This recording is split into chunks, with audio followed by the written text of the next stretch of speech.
पिंकू 12 साल का था। वह तभी से काम पर जाने लग गया। वह एक सेठ के नीचे काम करता था। पिंकू के पिताजी एक सेठ के नीचे काम करते थे। वह रोज जाते और सेठ के खेतों की खुदाई करते। अरे राजू, थोड़ा जल्दी करो, आज शाम तक तुम्हें पूरे खेत की खुदाई करनी है। आप चिंता ना करें सेठ जी, मैं शाम तक पूरे खेत की खुदाई कर दूंगा। वह सेठ जितना काम करा था उस काम आमदनी देता था, जिससे पिंकू के परिवार का खर्चा नहीं चलता था।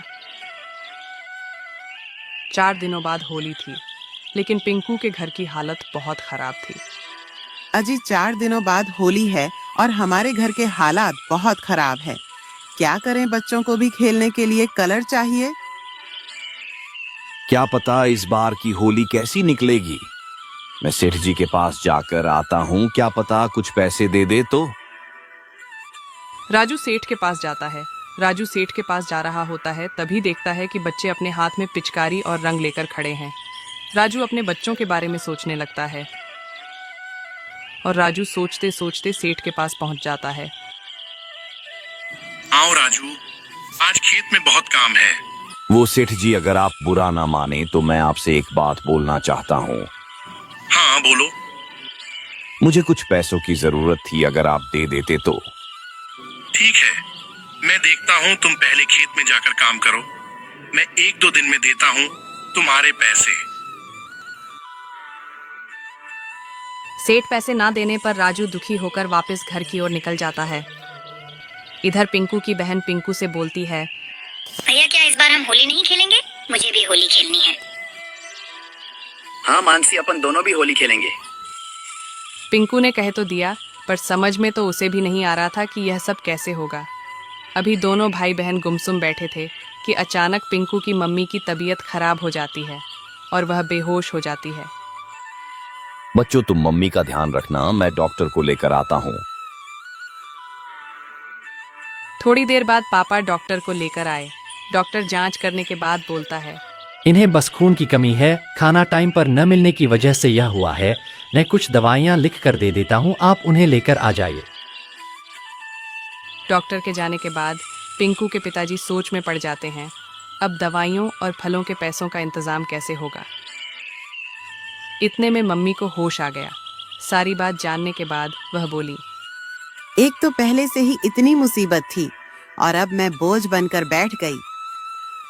नहीं माँ, तुम बोझ नहीं हो, मैं करूँगा तुम्हारी दवाइयों का इंतजाम।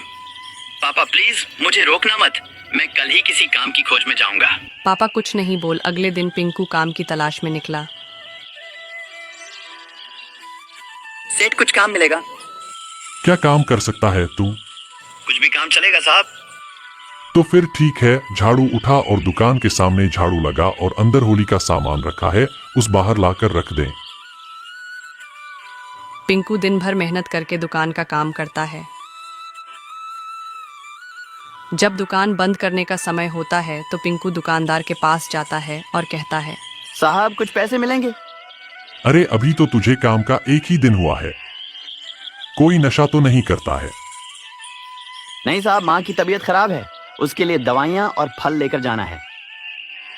दुकानदार को पिंकू की बातों में सच्चाई नजर आती है। वह उसे कुछ पैसे देकर बोला, यह ले कुछ पैसे है, ले जा और कल जल्दी आ जाना, होली के कारण ग्राहकों की भीड़ ज्यादा होगी। पिंकू दवाइयाँ और फल खरीदकर घर जाता है। उसे दिन से पिंकू काम करने लग जाता है। होली में अब 2 दिन बचे थे। पिंकू दुकान का सारा काम करके बैठा था कि वह देखता है कि उसके पिताजी जिस सेठ के पास काम करते हैं, उनकी पत्नी का पर्स कोई चोर लेकर भाग रहा था। पिंकू चोर के पीछे भागता है। पिंकू चोर से पर्स लेकर चोर को पुलिस के हवाले कर देता है और पर्स को सेठ की पत्नी को दे देता है। अर्जुन घर आ जाता है। घर के बाहर मानसी खड़ी थी और वह उससे बोलती है, भैया कल होली है, आपने तो बोला था कि हम होली का सामान खरीदेंगे। हम कब जा रहे हैं भैया, बोलो ना।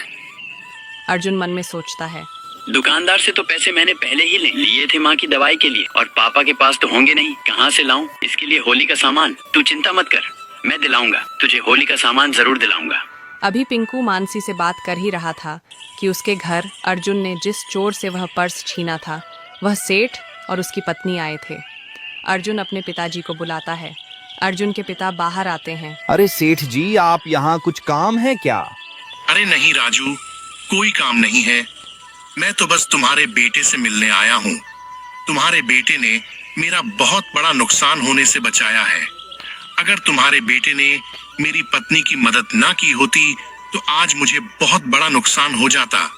इसने जिस चोर से पर्स चोरी होने से बचाया था उसमें मेरे जमीन के पेपर थे और थोड़े पैसे भी थे। मैं तुम्हारे बेटे का धन्यवाद करने आया हूँ और मैं तुम्हारे पैसे भी देने आया हूँ। तुम्हारे काम के यह बच्चों के लिए खिलौने हैं और अब से मैं तुम्हें समय पर तुम्हारे काम के पैसे दे दूंगा। अर्जुन के पिता को अर्जुन के बहुत गर्व होता है। गर्व तो होगा ही क्यों नहीं कि बेटे ने इतना अच्छा काम जो किया है। आप सभी को होली की बहुत बहुत बधाइयाँ।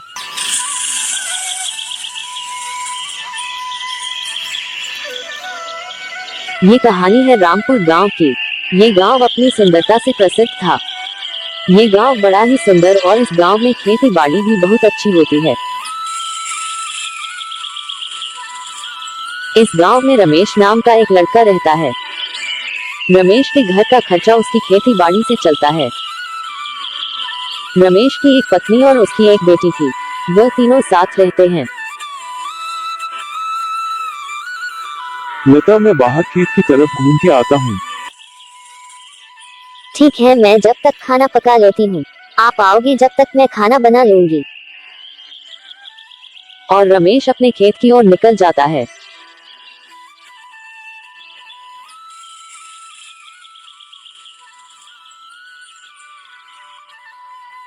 रास्ते में उसे सोहन मिलता है।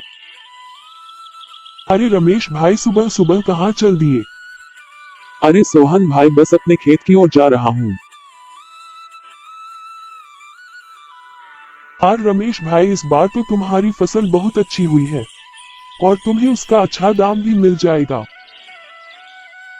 हाँ सोहन भाई, बस भगवान की कृपा है। इस बार तो फसल बहुत अच्छी हुई है और मुझे इसका अच्छा दाम भी मिल जाएगा। अरे सोहन भाई, तुम्हारी फसल कैसी हुई है? क्या बताऊं रमेश भाई, मैं खेत की खुदाई और फसल की बुवाई बहुत ही अच्छी तरीके से करी थी, लेकिन पता नहीं फसल पूरी खराब हो गई और कुछ भी नहीं बचा है। बस आधे से खेत में फसल सही हुई है। मैं उसी से गुजारा चला लूंगा। कोई बात नहीं सोहन भाई, इस बार मेरी फसल अच्छी हुई है। मैं तुम्हें अनाज की बोरी दे दूंगा। धन्यवाद रमेश भाई। फिर रमेश अपने खेत की ओर चल देता है। रमेश चलते चलते मन में सोचता है कि इस बार तो फसल बहुत अच्छी हुई है। फिर रमेश अपने खेत के पास पहुंच जाता है। रमेश वहां खड़ा था, तभी वहां गांव का एक बुजुर्ग व्यक्ति आ जाता है। अरे रमेश बेटा, तुम्हारी फसल बहुत अच्छी हुई है। मैं तुम्हारी फसल के अच्छे दाम दिला दूंगा। मैं शहर के एक आदमी को जानता हूँ जो तुम्हारी फसल के अच्छे दाम दे देगा।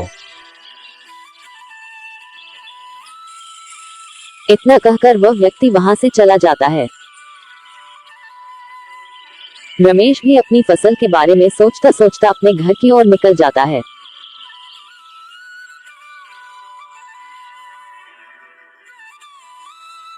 रमेश अपने घर आ जाता है।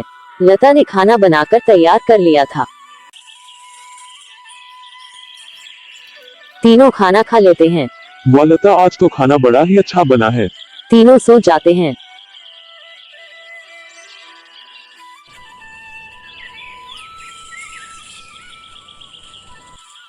अगली सुबह रमेश जल्दी उठकर बाजार जाता है।